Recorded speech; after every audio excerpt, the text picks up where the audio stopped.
बिस्मिल्लाहिर्रहमानिर्रहीम। स्टूडेंट्स, आज की क्लास में हम लोग चैप्टर नंबर 17 का एक बड़ा ही इंपॉर्टेंट टॉपिक मजीद स्टडी करेंगे और वो है कॉम्पटन इफेक्ट। और वो है Compton effect. Compton effect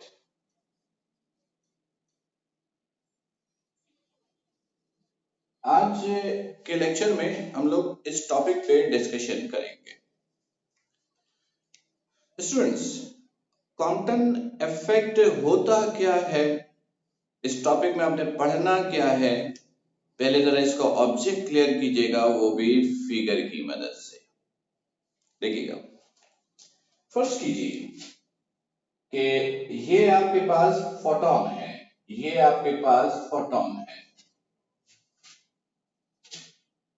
photon की जो एनर्जी है वो इक्वल होता है h न्यू के। फोटोन की एनर्जी का फॉर्मूला क्या होता है? h new. और मोमेंटम का फॉर्मूला होता है h nu over c। Photon की एनर्जी का फॉर्मूला होता है h न्यू और उसके मोमेंटम का फॉर्मूला होता है h न्यू ओवर c। ठीक है, ये आपके पास एक रेस्ट इलेक्ट्रॉन है, ये आपके पास एक रेस्ट इलेक्ट्रॉन है। इसकी एनर्जी को रेस्ट मास एनर्जी और फॉर्मूला होगा m0c²। ठीक, E0 is equal to m0c²। Momentum इसका होगा 0 क्योंकि ये रेस्ट इलेक्ट्रॉन है, राइट। फर्स्ट कीजिए, ये फोटोन आकर हिट करता है इस रेस्ट इलेक्ट्रॉन से। फोटोन जब रेस्ट इलेक्ट्रॉन से आकर हिट करेगा तो क्या होगा? फोटोन अपनी एनर्जी का थोड़ा सा हिस्सा कोलिजन्स के दौरान इलेक्ट्रॉन को शिफ्ट करेगा। इलेक्ट्रॉन की एनर्जी बढ़ जाएगी और इलेक्ट्रॉन मोशंस की फॉर्म में आ जाएगा। कोलिजन के बाद दोनों किस डायरेक्शन में मूव कर रहे हैं, वो डायरेक्शन कुछ भी हो सकती है। हम अज्यूम करें कोलिजन के बाद फोटोन मूव करके इधर आ गया, ये फोटोन है, और इलेक्ट्रॉन मूव करके इस डायरेक्शन में इसने मूव किया है। अज्यूम कीजिए कि फोटोन एक्स एक्सिस से ये जो एंगल बना रहा है वो है थीटा, और इलेक्ट्रॉन ये जो एंगल बना रहा है ये है फाई, राइट। फोटोन जब इलेक्ट्रॉन से हिट करता है तो हिट करने के दौरान एनर्जी उसने ट्रांसफर की, तो फोटोन और इलेक्ट्रॉन दोनों की एनर्जी क्या हो गई? चेंज। कोलिजन के बाद इसकी एनर्जी ले लीजिए, यानी स्कैटर्ड होने के बाद इसकी एनर्जी ले लीजिए ई डैश, एच कांस्टेंट होगा, फ्रीक्वेंसी हो गया न्यू डैश। इसकी एनर्जी ई नॉट से ई, मास m नॉट से m, as per special theory of relativity, c constant. Momentum p दोनों का चेंज होगा। मोमेंटम देखिएगा, मोमेंटम p से p dash, h constant, nu से न्यू डैश, c कांस्टेंट। अब ये मूव कर रहा है तो मोमेंटम होगा, momentum p is equal to mv ले लीजिए, मास इनटू वेलोसिटी, राइट। जब फोटोन इलेक्ट्रॉन से टकराता है तो इसकी एनर्जी चेंज हो जाती है। एनर्जी चेंज होने का मतलब है फ्रीक्वेंसी चेंज हुआ, फ्रीक्वेंसी चेंज होने का मतलब है वेवलेंथ चेंज हुई। कोलिजन के दौरान फोटोन की जो वेवलेंथ चेंज हुई उसे आप शिफ्ट इन वेवलेंथ भी कह सकते हो। वो जो वेवलेंथ शिफ्ट हुई, चेंज हुई कोलिजन की वजह से, वो shift in wavelength, change in wavelength आपको कैलकुलेट करना है, वो आपको स्टडी करना है। When photon high energy photon strike to a rest electron, then both will be scattered. In this phenomena, the wavelength of photon changed, and you will study the shift in wavelength during this phenomena. ये जो wavelength change हुआ photon की, इसी के study को कहते हैं Compton effect, right. तो स्टूडेंट्स, ऑब्जेक्ट आपको बिल्कुल क्लियर होगा। अब ये काम करना कैसे है, गौर से सुनिएगा। फोटोन जब इलेक्ट्रॉन से टकराता है तो इनकी कोलिजन परफेक्टली इलास्टिक होती है। जब फोटोन इलेक्ट्रॉन से टकराता है तो इसकी कोलिजन क्या होती है, परफेक्टली इलास्टिक। इलास्टिक कोलिजन का मतलब है लॉ ऑफ एनर्जी और लॉ ऑफ मोमेंटम दोनों वेरीफाई होगा। तो आपको पहला स्टेप ये करना है कि लॉ ऑफ एनर्जी और लॉ ऑफ मोमेंटम को यूज करके आपको टू डिफरेंट इक्वेशंस ऑब्टेन करनी है। Clear students? तो स्टूडेंट्स, सबसे पहले हम लोग लॉ ऑफ एनर्जी को यूज कर रहे हैं और एक इक्वेशन ऑब्टेन करेंगे। हमने कहा according to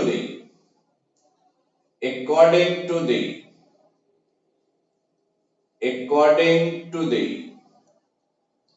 law of conservation of energy, law of conservation of energy,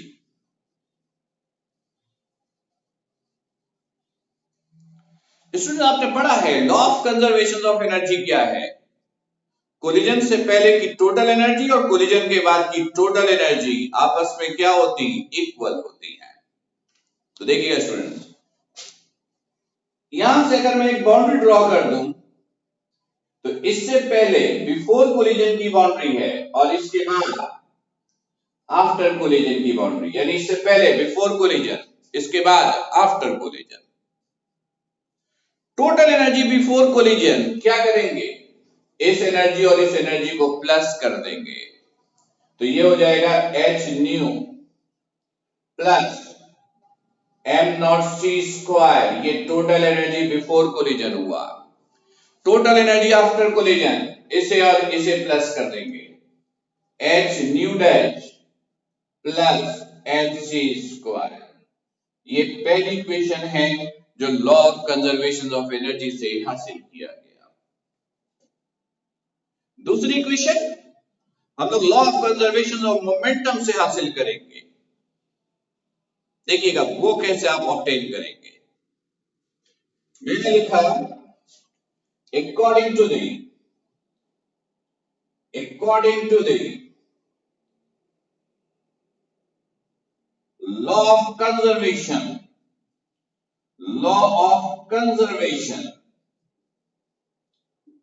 of momentum,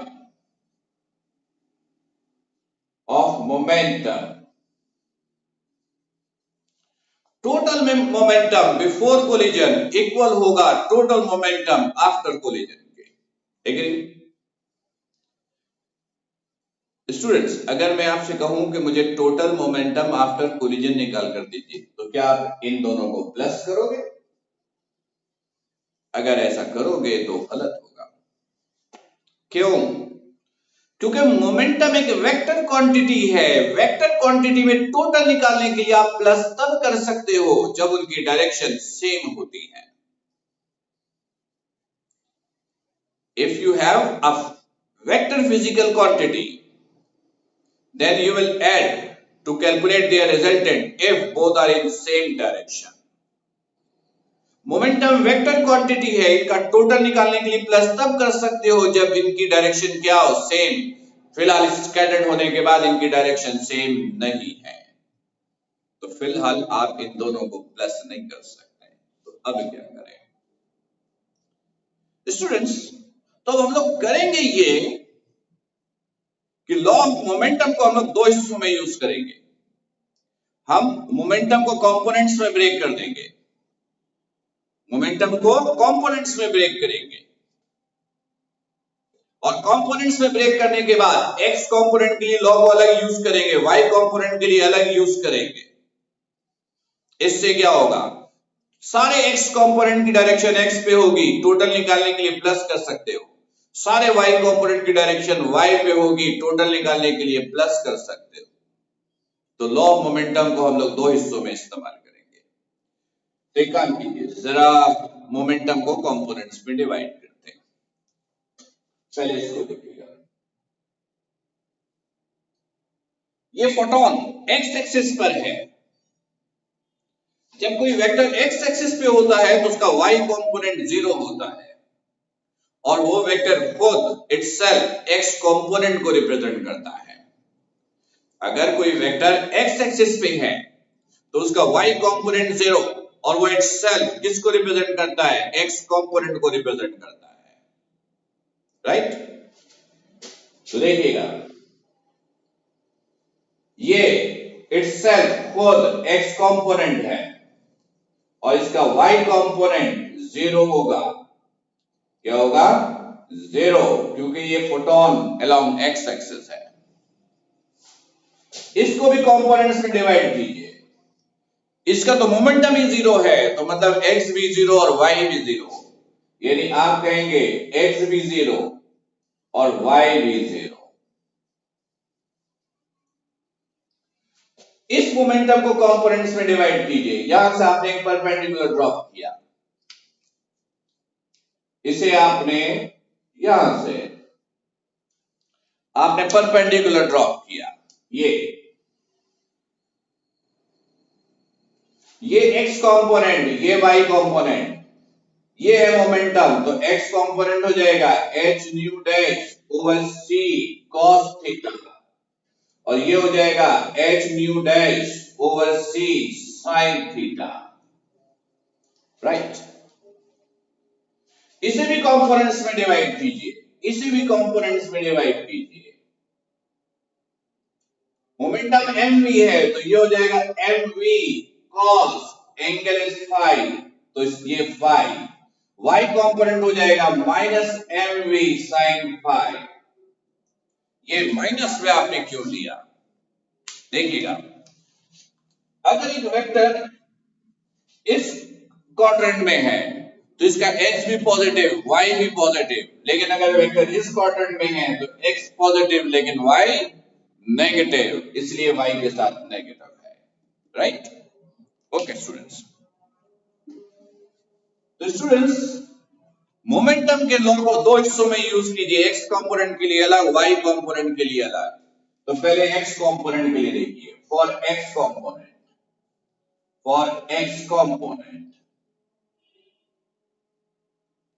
total momentum before collision, लेकिन x एक्सिस के लिए लेना है, दिस प्लस दिस, तो ये हो जाएगा h nu over c plus 0 is equal to,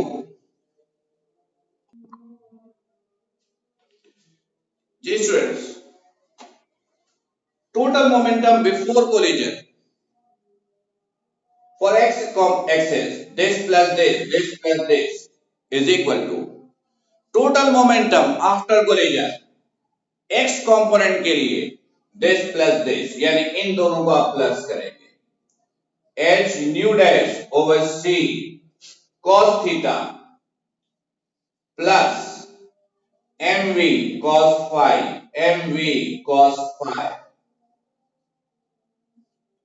ये जीरो मेंशन करने की जरूरत नहीं है, आप इसको लिख सकते हैं h nu over c is equal to h nu dash over c cos theta plus mv cos phi।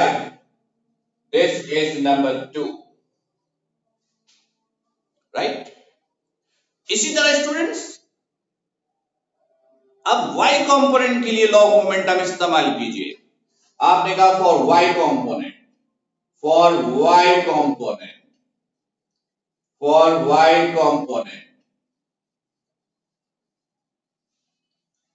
Total momentum before collision, लेकिन y एक्सिस के लिए दिस प्लस दिस, यानी 0 plus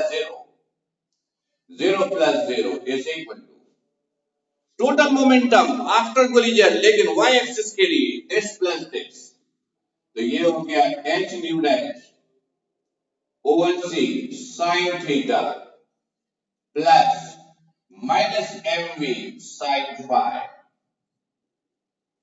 right.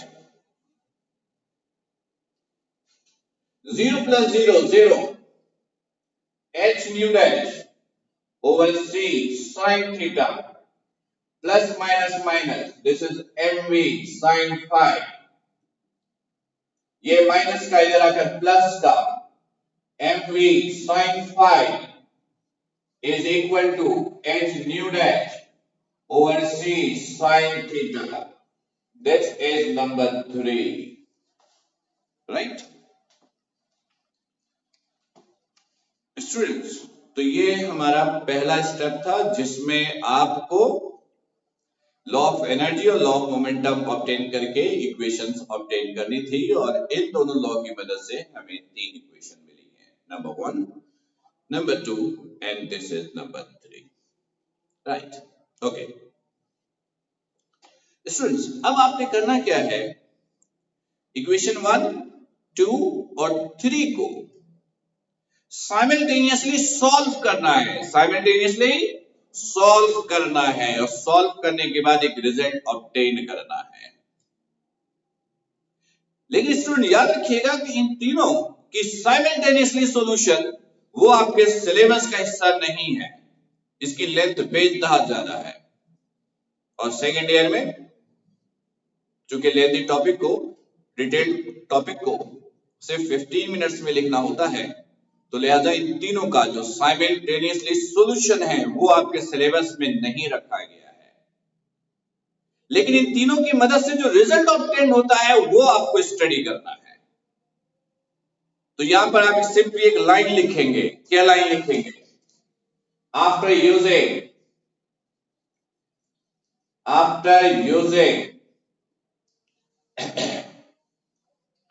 equations 1, 2 and 3 we have, और उसके बाद जो result आता है इन तीनों की मदद से वो रिजल्ट आपको लिखना है, वो रिजल्ट आपके पास ये है, 1 over nu dash minus 1 over nu is equal to h over m naught c square 1 minus cos theta। ये रिजल्ट आपको याद करना पड़ेगा, ये रिजल्ट आपको याद करना पड़ेगा। स्टूडेंट्स, इस फॉर्मूले में ये जो न्यू डैश है, वेयर ये जो न्यू डैश है ये वाली फ्रीक्वेंसी है। कोलिजन से पहले के लिए वर्ड इस्तेमाल करते हैं इंसिडेंट, और कोलिजन के बाद के लिए वर्ड इस्तेमाल करते हैं स्कैटर्ड। स्कैटर्ड का मतलब बिखरना, यानी कोलिजन के बाद की चीजें। न्यू डैश को आप कहेंगे scattered frequency, scattered frequency of photon, scattered frequency of photon। New को आप कहेंगे new incident frequency of photon, incident frequency of photon, incident frequency of photon. h constant है, इसकी वैल्यू आपको याद करके रखनी है, h 6.625 into 10 raised to power minus 34 joule second. m not electron का rest mass, initial mass 9.1 into 10 raised to power minus 31 kg।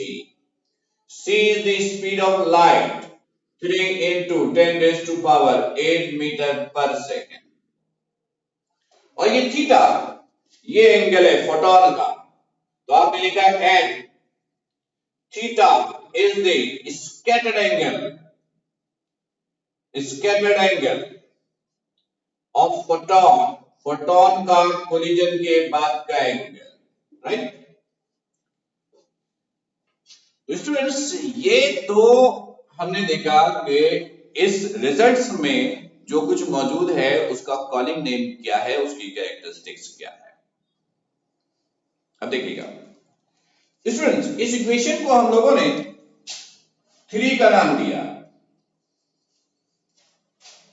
अब इस इक्वेशन में हम लोग कुछ चेंजेस लाएंगे,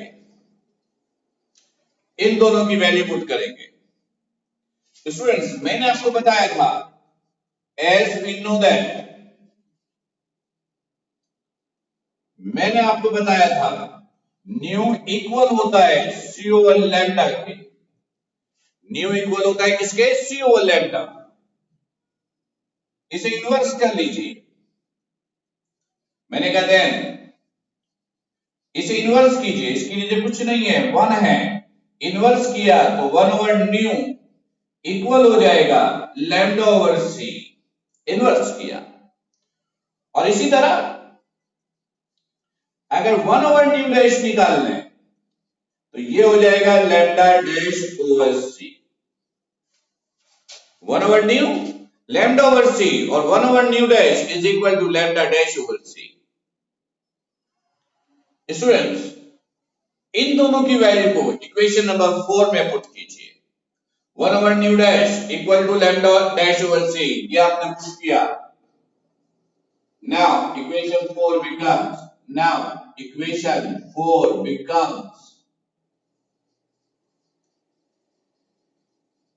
right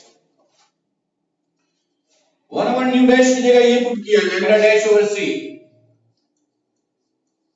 माइनस 1 ओवर न्यू की जगह पुट किया lambda over C, this is lambda over C equal to h over m naught c square 1 minus cos theta. 1 minus cos theta ये है, इस कॉपी किया राइट। दोनों में से कॉमन आया 1 ओवर c कॉमन, यहां से रह गया lambda dash minus lambda is equal to h over m naught c square 1 minus cos theta right. c से c कैंसिल, ये रह गया lambda dash minus lambda is equal to h over m naught c 1 minus cos theta right.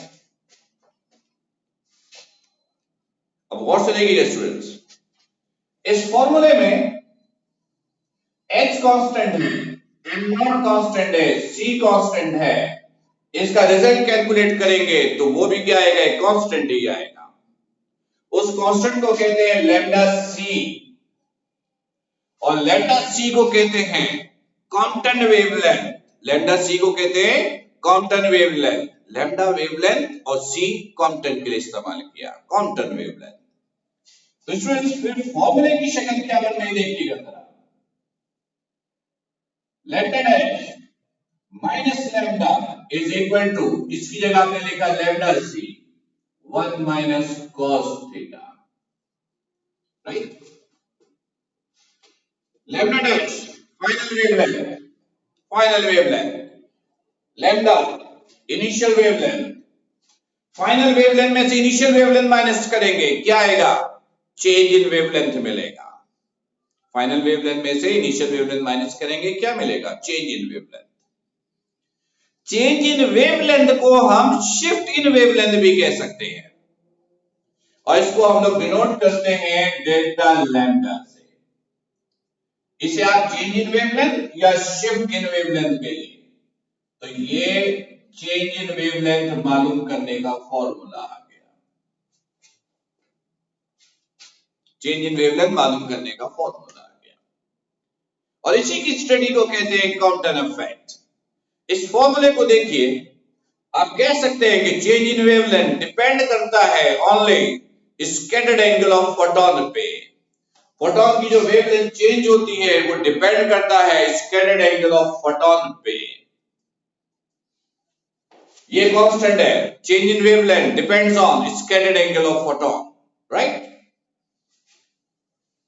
Students अगर ये paper में आया, जो paper में अक्सर पूछा जाता है, तो हम आपसे पूछेंगे, हम आपसे कहेंगे what do you mean by Compton effect, Compton effect का क्या मतलब है, और फिर हम आपसे कहेंगे in the phenomena of Compton effect derive a mathematical formula to shift in wavelength of photon, photon की जो वेवलेंथ शिफ्ट होती है उसके लिए फॉर्मूला ड्राइव करके दीजिए। राइट स्टूडेंट्स, तो स्टूडेंट्स ये चैप्टर नंबर 17 के इंपॉर्टेंट टॉपिक में से एक टॉपिक है। डायग्राम की भी अच्छी प्रैक्टिस करनी है, डायग्राम की सारी चीजें सही जगह पर ही मेंशन करनी है। लेक्चर्स को नंबर ऑफ टाइम्स रिपीट करके देखिए, रिवाइज करके देखिए, जहां जहां कंफ्यूजन आती है उसको राइट डाउन कीजिए, नोट डाउन कीजिए, और जब लाइव सेशन आपकी हो तो लाइव सेशन में फिर उसको डिस्कस कीजिए। स्टूडेंट्स तब तक आप लोग अपना बड़ा ख्याल रखिएगा। अस्सलाम वालेकुम।